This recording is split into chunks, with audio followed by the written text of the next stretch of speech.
Hello friends! இப்போ recent டைம்ஸ்ல இன்ஸ்டால வந்து ரீல்ஸ் போடுற கப்பிள்ஸ் வந்து ரொம்ப ட்ரெண்ட் ஆயிட்டுருக்காங்க. ஆக்சுவலா அவங்கள பார்த்து இன்ஸ்பயர் ஆயி, இல்ல அடிக்ட் ஆயிட்டு அவங்க பண்றதெல்லாம் நம்மளும் பண்ணணும்னு அவசியம் இல்ல. நமக்கு கிடைச்ச பார்ட்னரு நமக்கு என்னெல்லாம் ஹெல்ப் பண்றாரு, நம்மள எவ்வளோ நல்லா பார்த்துக்கிறாரு, அப்படிங்கிறத வச்சு தான் நம்ம லைஃப் நல்லாயிருக்கும்.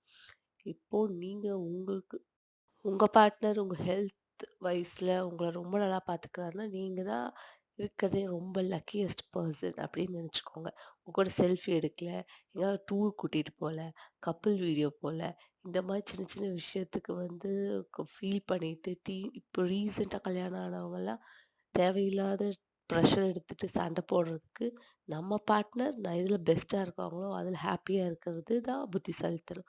தேவையில்லாம அடுத்தவங்கள பார்த்து மித்தத கத்துக்கணும், மித்த மாரி பண்ணணுங்கிறது அவசியமே இல்லாத ஒரு விஷயம்.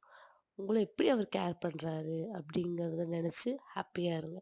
தேவையில்லாத மித்தவங்கள பார்த்து இது பண்ணணும், அது பண்ணணும்னு பண்ணீங்கன்னா, உங்க லைஃப் தான் ஸ்பாயில் ஆயிரும். Please subscribe for more. Thank you.